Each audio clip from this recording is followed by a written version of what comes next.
ఓం నమః శివాయ. ఓం నమో నారాయణాయ. ఓం శ్రీ స్వర్ణాకర్షణ కాల భైరవాయ నమో నమః. ఓం శ్రీ నరదృష్టి నివారణ కాల భైరవాయ నమో నమః. ఓం కాళకాలాయ విద్మహే కాళాతీతాయ ధీమహి తన్నో శ్రీ స్వర్ణాకర్షణ కాలభైరవ ప్రచోదయాతు.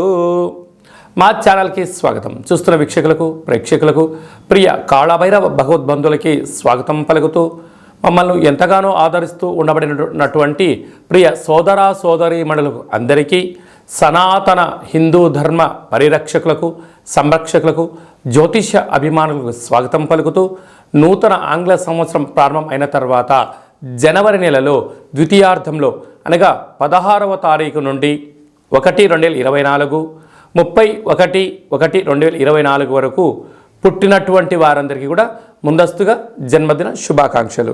గతంలో వివాహం చేసుకున్న వారికి వివాహ వార్షికోత్సవ శుభాకాంక్షలు. ఆ యొక్క నరదృష్టి నివారణ కాళభైరవ స్వామి యొక్క ఆశీస్సులు అందరిపైన ఉండాలని, ఒక్కొక్క మాసంలో ఒక్కొక్క కాళభైరవుడు ఉంటాడు కనుక ఈ యొక్క పుష్యమాసంలో శుక్లపక్ష అష్టమి పూర్ణిమ సందర్భంగా శ్రీ క్షేత్రపాలక కాళభైరవ స్వామి వారి యొక్క ఆశీస్సులు అందరినీ చల్లగా చూడాలని, ఎవరైతే ఏ వృత్తులైతే చేస్తున్నారో విద్య, ఉద్యోగ, వ్యాపార, వ్యవసాయ, రాజకీయ, సేవా రంగాల్లో ఉండబడినటువంటి వారందరికీ కూడా సకల అష్టకష్టాలు తొలగిపోయి అష్ట ఐశ్వర్యాలను ప్రసాదించాలని శ్రీ క్షేత్రపాలక కాళభైరవ స్వామివారిని, అందరిపైన నరదృష్టి నివారణ కలగాలని నరదృష్టి నివారణ కాళభైరవ స్వామివారిని వేడుకుందాం. ద్వాదశ రాశుల్లో గ్రహ గమనాలు ఒకసారి వీక్షింపచేద్దాం. మేషరాశిలో గురు సంచార స్థితి, కన్యరాశిలో కేతు సంచార స్థితి, వృశ్చిక రాశిలో శుక్ర సంచార స్థితి, ధనస్సు రాశిలో కుజుడు మరియు బుధ సంచార స్థితి, మకర రాశిలో ఏడాది తర్వాత రవి సంచార స్థితి, కుంభరాశిలో శనేశ్వర స్వామివారు స్వక్షేత్ర సంచార స్థితి, మీనరాశిలో రాహు సంచార స్థితితో ద్వాదశ రాశుల్లో గ్రహ గమనాలు ఈ విధంగా ఉన్నాయి. 19వ తారీఖున శుక్ర భగవానుడు ధనుసు రాశిలోకి సంచార స్థితి ఈ విధంగా ఉంది. మీనరాశి వారికి పుష్యమాస సందర్భంగా గురువారము పునర్వసు పుష్యమి నక్షత్ర సందర్భంగా గురు పుష్యార్క యోగాన్ని ఎలా పొందాలో ఈ వీడియోలో సవివరంగా సంపూర్ణంగా తెలుసుకుందాం. మీనరాశిలో ఏ నక్షత్రాలు వస్తాయనగా పూర్వాభాద్ర నక్షత్రంలోని చివరి పాదమైన నాలుగో పాదము, ఉత్తరాభాద్ర నక్షత్రంలోని 4 పాదాలు, రేవతి నక్షత్రంలోని 4 పాదాలను కలిపితే మీనరాశి. చాలామందికి పుట్టినటువంటి కాల సమయంలో డేటా ఆఫ్ బర్త్లు లేనటువంటి కారణం చేత పేరు యొక్క మొదటి అక్షరాన్ని అనుసరిస్తూ ఆ రాశిని తెలుసుకునే ప్రయత్నం అవుతుంది. అవి ఏ అక్షరాలు ఒకసారి పరిశీలన చేద్దాం. ది, దుమ్, షం, ఝా, ధా, దే, దో, చా, చి అక్షరాల వారందరూ మీనరాశి జాతకులే. మీనరాశి యొక్క అధిపతి దేవగురు బృహస్పతి. ఈ తెల్లజిల్లడి యొక్క వృక్షంలో విఘ్నేశ్వర స్వామి వారే ఉంటారు. ఆ యొక్క పూర్వాభాద్ర నక్షత్రాధిపతి గురువు, ఈ పునర్వసు నక్షత్రము, అందులో గురువారము, ఈ పుష్యమాసము, ఈ పుష్యమీ నక్షత్రం రోజు రావడం వలన తెల్లజిల్లడి యొక్క వృక్షాన్ని పేకలింపచేసి విఘ్నేశ్వర స్వామిని తెచ్చి ఇంట్లో పెట్టుకోవడం వలన ఒకవైపు మీకు జరుగుతున్న ఏళ్లనాటి శని ప్రభావం తొలగి అద్భుతమైన అష్టైశ్వర్య స్వాగతానికి మీరే కేంద్ర బిందువు అవుతారు. కుదరలేదు, ఒక పసుపు రంగు క్లాతులో శనగపప్పు, నీలరంగు క్లాతులో తెల్లటి నువ్వులను మూటగట్టి ఆ యొక్క సంపూర్ణమైన మీ మనసులో ఏదైతే కోరిక ఉందో ఆ ముడుపును ఆ వృక్షానికి కట్టగలిగినట్లయితే దోష నివృత్తి తగ్గి అదృష్టానికి ఆనందానికి కేంద్ర బిందువులు అవుతారు. అది కూడా కుదరలేదు, బ్రాహ్మణుడికి దానం ఇవ్వండి. అది కుదరలేదు, నవగ్రహ దేవతలకు ధాన్యంతో అభిషేకం చేయండి. అది కూడా కుదరలేదు, శివుడికి రుద్రాభిషేకం చేసుకొని ఈ యొక్క పదార్థాన్ని పక్షులకు దానం చేయండి. అది కూడా కుదరలేదు, గోమాతకు సమర్పించినట్లయితే గురు పుష్యార్క యోగం మీ సొంతమయ్యి ఎలనాటి శని యొక్క తీవ్రత తగ్గి మీరు అనుకుంటున్న అన్నింట విజయం మీ సొంతమవుతుంది. అలాగే రాశిలోనే రాహు సంచార స్థితి, ధనస్థానంలో గురువు, సప్తమంలో కేతువు, భాగ్యంలో శుక్రుడు, రాజ్యంలో కుజ బుధ సంచార స్థితి, లాభంలో శని, లాభంలో రవి, వ్యయంలో శని సంచార స్థితి ఉన్నప్పుడు మీ జన్మ నక్షత్రం రోజున అష్టమి పూర్ణిమ తిథి యందున దూరావాయు జల ప్రయాణాలు పెట్టుకోకపోవడం, కోపతాపాలకు దూరంగా ఉండడం, మౌనంగా ఉండడం, ప్రతిదీ గమనిస్తూ ఉండడం, ఏదైనా పని చేసేటప్పుడు పెద్దవారి యొక్క సలహా తీసుకోవడం, తెలిసిన పనిలోనే కొనసాగడం, తెలియని ప్రయోగాలు చేయకపోవడం, అప్పులు ఇవ్వడం, హాస్యాస్పదమైన మాటలు మాట్లాడకపోవడం, ఉన్న దాంట్లో తృప్తి చెందడం, లేని దాని గురించి ఎక్కువగా ఆలోచించడం వలన ధనం, సమయం వృధా కాకుండా కాపాడుకునే ప్రయత్నం అవుతుంది. అంతా నాకు తెలుసు అని చెప్పి మీరు ఒంటెద్దు పోకడగా పోయారా, ఉండేది పోతుంది, ఉంచుకునేది పోతుంది, సమయం పోతుంది, అనారోగ్యం పొంచి ఉన్నాయి, అనేక రకాల ప్రమాదాలు పొంచి ఉన్నాయి. కనుక ఇలాంటి కాల సమయంలో మౌనం, ఆధ్యాత్మికత, ప్రశాంతత, సూర్య నమస్కారాలు, ఆధ్యాత్మిక చింతన, ఈ గురు పుష్యార్క యోగ సందర్భంగా విఘ్నేశ్వర స్వామిని స్మరిద్దాం, ధ్యానిద్దాం, యోగానికి స్వాగతం పలుకుతాం. సాఫ్ట్వేర్ ఉద్యోగస్తులు, హార్డ్వేర్ ఉద్యోగస్తులు, చిన్న చిన్న స్వయం వృత్తులు, వ్యాపారాలు చేసేటువంటి వారికి, జర్నలిస్ట్ రంగంలో ఉండబడిన వారందరికీ కొద్దిపడి గడ్డు కాలమైనను మౌనంతో నెట్టగలిగితే రాబోయే కాలం మంచి కాలమే అని చెప్పి గమనించాలి. 2024వ సంవత్సరంలో జనవరి నెలలో ద్వితీయార్థం అనగా 16వ తారీఖు నుండి 31వ తారీఖు వరకు ముఖ్యమైనటువంటి పండుగల గురించి క్లుప్తంగా, సవివరంగా, సంపూర్ణంగా తెలుసుకుందాం. మనకు 18వ తారీఖున శుక్లపక్ష అష్టమి సందర్భంగా శ్రీ క్షేత్రపాలక కాళభైరవ స్వామివారిని, అలాగే 26వ తారీఖున పుష్యమాస పూర్ణిమ, పునర్వసు నక్షత్రము, పుష్యమీ నక్షత్రము రావడం వలన, గురువారం రోజు పుష్యమీ నక్షత్రం రావడం వలన గురు పుష్యార్క యోగము అంటారు. అర్కము అనగా తెల్ల జిల్లేడు యొక్క వృక్షము.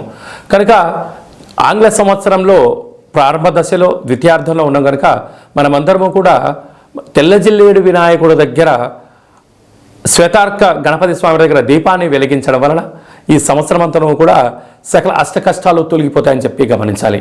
అలాగనే ఈ మనకు 2 గురువారాలు కానీ, పూర్ణిమ రోజు గురువారం రోజు కానీ ఒక పసుపు రంగు క్లాత్లో కానీ, టవల్లో కానీ శనగపప్పును బాగా ఉడకబెట్టి లేక నానబెట్టి అందులో మూట కట్టి ఒక 3 ఒత్తులను ఆముదంలో కానీ, కొబ్బరి నూనెలో కానీ నానబెట్టి ఇంటి యజమానికి, వాహనాలకు, ఫ్యాక్టరీలకు దిష్టి తీసి బయట వేయడం వలన నరదృష్టి, శత్రు ప్రభావాలు తొలగి గురు యోగ్యత కలిగి విద్య, ఉద్యోగ, వివాహ, సంతాన, రాజకీయ, సేవారంగ కార్యక్రమాలు, రాజకీయ రంగ కార్యక్రమాల్లో అద్భుతమైన గురు యోగ్యత కారణం చేత మీకు రాజసన్మానం జరుగుతుందని చెప్పి గమనించాలి.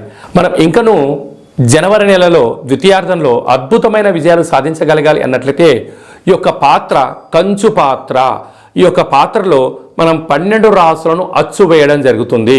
ఈ యొక్క పాత్రను మనం రోజు ఇంట్లో ఉదయం పూజ చేసిన తర్వాత లేకపోతే సాయంత్రం పూట దీపం, అగరబత్తులు వెలిగించిన తర్వాత ఈ పాత్రను ఇలా ఎడమ చేతిలో పట్టుకొని కుడి చేతిలో ఈ యొక్క కర్ర సహాయం తీసుకొని మనసులో మీరు 3 సార్లు ఓం కాలభైరవాయ నమః, లేకపోతే ఓం నరదృష్టి నివారణ కాలభైరవాయ నమః, అనగా నరుడి యొక్క దృష్టికి నల్లటి నాపర ఎలా బద్దలైపోతుంటుందో దృష్టి దోషం కారణం చేత విద్యార్థులు చదువులో రాణించలేకపోవడం, అనారోగ్యం దరిచేయడం, నిద్రలేని రాత్రులు గడపడం, ఉద్యోగంలో సక్సెస్ లేకపోవడం, వ్యాపారంలో జన ఆకర్షణ లేకపోవడం, సంపాదించిన ధనము నిల్వ ఉండకపోవడం, పోలీస్ స్టేషన్లు, కోర్టు, గొడవలు, అనేక రకాల సతమతయ్యే పరిస్థితి ఉంటుంది.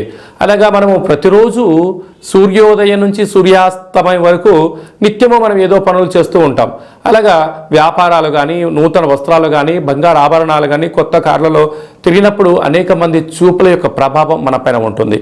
అలాంటి ప్రభావాన్ని ఏ రోజుకు ఆ రోజు మనం తొలగించుకోగలగాలి అన్నట్లయితే ఈ యొక్క కాళభైరవ స్వామి వారి యొక్క అక్షయ పాత్రను గృహంలో ఉంచుకొని ఇలాగా శబ్దం చేసి ఇలా చిన్నగా మనసులో 3 సార్లు